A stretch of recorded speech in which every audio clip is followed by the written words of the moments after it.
అందరికీ నమస్కారం అండి. Welcome to my channel. ఈరోజు మనము ఎగ్ ఆమ్లెట్ కర్రీ చేసుకుందామండి. సింపుల్ వేలో చెప్తాను చూడండి. ముందుకు ప్లీజ్ సబ్స్క్రైబ్ మై ఛానల్ అండి. చూసారా నేను ఎగ్స్‌ని ఎలాగ బ్రోకెన్ చేస్తున్నానో మీరు కూడా అలా బ్రోకెన్ చేయండి. మిడిల్‌లో సెంటర్‌లో కొట్టండి. కొంచెం ప్రెస్ చేసినట్టు చేయండి. మిడిల్‌లో వచ్చేస్తాయండి. నేను ఇలా 4 ఎగ్స్ తీసుకున్నాను. 4 ఎగ్స్ మిక్స్ చేసుకోండి. చూస్తున్నారు కదా నేను ఎలా మిక్స్ చేసుకున్నాను. ఆ తర్వాత పసుపు హాఫ్ టీ స్పూన్ యాడ్ చేసుకున్నాను. ఆ తర్వాత మిర్చి పౌడరు, కారం హాఫ్ టీ స్పూను, ధనియాల powder half teaspoon, salt half teaspoon add చేసుకున్నానండి. మీరు చూస్తున్నారు కదా ఎలా యాడ్ చేసుకున్నాను. మీరు అలా యాడ్ చేసుకొని బాగా మిక్స్ చేయండి ఆ ఎగ్లోనే. నేను 4 ఎగ్స్ తీసుకున్నానండి. మీకు 3 ఎగ్స్ అయినా పర్లేదు. మీకు 2 ఎగ్స్ అయినా పర్లేదు. ఆమ్లెట్ చెడ్డగా చేసుకోండి చాలు. ఇది ఎగ్ ఆమ్లెట్ కర్రీ కాబట్టి నేను అలా తీసుకున్నాను 4 ఎగ్స్. మీరు 2 అయినా పర్లేదు, 3 అయినా పర్లేదు.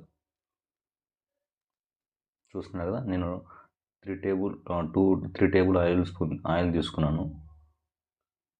అది 2 to 3 మినిట్స్ తర్వాత వేడైనాక ఆ తర్వాత పోసాను ఇది పొట్టు చూడండి. ఇలా యాడ్ చేసుకోండి ఆయిల్ వేడైనాక. చూస్తున్నారు కదా నేను ఆమ్లెట్ రెడీ చేసుకున్నాను. పైన దాన్ని ఇట్లా చేసుకుంటున్నాను. ఎందుకంటే మాకు కొంచెం హై ఫ్లేమ్లో పెట్టుకోండి. ఆమ్లెట్ అయితే నేను రెడీ చేసుకున్నానండి. అంతకు ముందుకు నేను 2 వీడియోలు చేశాను ఆమ్లెట్ ఎలా చేయాలో అది కూడా చూడండి. మీకు ఇది ఎక్కువ చూడలేదు అనుకుంటే. చూస్తున్నారు కదా నేను ఆమ్లెట్ రెడీ చేసుకున్నాను. ఆ తర్వాత టమాటో తీసుకున్నాను. టమాటో, ఆవాలు, జీలకర్ర, మిర్చి 3, కరింపాకు, ఆనియన్ తీసుకున్నానండి. ఫస్ట్ జీలకర్ర యాడ్ చేశాను. ఆయిల్ యాడ్ చేసుకున్న తర్వాత ఆయిల్ 3 టీ స్పూన్ తీసుకున్నాను. ఆ తర్వాత ఆవాలు యాడ్ చేశాను చూడండి. నేను మిర్చి 3 తీసుకున్నాను. మీరు కూడా తీసుకోండి. నేను యాడ్ చేశాను గ్రీన్ చిల్లీ. ఆ తర్వాత కరివేపాకు చూడండి.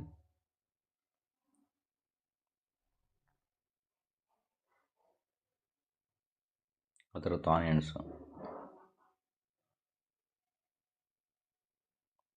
తీసుకోనండి. ఆ తర్వాత ఫ్రై చేసుకోండి. మిక్స్ చేసుకోండి బాగా గరిటెతో.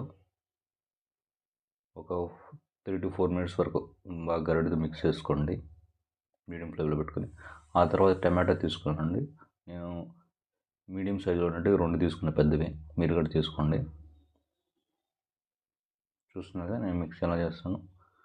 కొంచెం హై ఫ్లేమ్లోనే పెట్టుకొని చేసుకోండి. 2 to 3 మినిట్స్ తర్వాత ఆ తర్వాత సాల్ట్, పసుపు హాఫ్ టీ స్పూను, మిర్చి హాఫ్ టీ స్పూను. ఎక్కువగా నేను కొంచెం ప్రస్తుతానికి కొంచెమే యాడ్ చేస్తానండి. ఆ తర్వాత యాడ్ చేసుకుంటాను రుచికి తగినంత యాడ్ చేసుకుని నేను ధనియా పౌడర్ యాడ్ చేశాను. చూస్తున్నారుగా నేను 200 ml వాటర్ యాడ్ చేస్తున్నాను. ఏంటంటే నేను ఇప్పుడు కొంచెమే హాఫ్ టీ స్పూన్ మళ్ళీ యాడ్ చేస్తాను. నా రుచికి తగినట్టు సాల్ట్ కానీ యాడ్ చేసుకొని మీరు రుచికి తగినట్టు మళ్ళీ యాడ్ చేసుకోండి. చూస్తున్నారు నేను ఎగ్ ఆమ్లెట్ చేసుకున్నట్టు ఇప్పుడు యాడ్ చేస్తున్నాను. చూస్తున్నారు కదా రెడీ చేసి పెట్టుకున్నాడు ఎగ్ ఆమ్లెట్. అవి యాడ్ చేస్తాను ఒక 4 మినిట్స్ తర్వాత. చూడండి.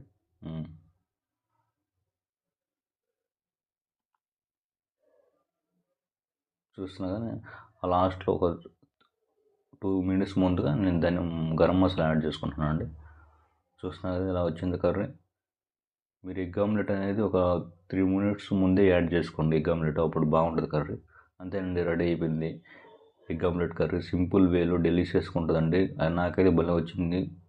గ్రేవీ అయినా టేస్ట్ అయినా అదిరిపోయింది. మీరు సింపుల్ వేలో ఇంట్లో ఇలా చేసుకోండి. బాగుంటుందండి కర్రీ. టేస్టీగా ఉంటుంది డెలిషియస్గా. Thank you for watching my channel. Please subscribe my channel for more videos అండి.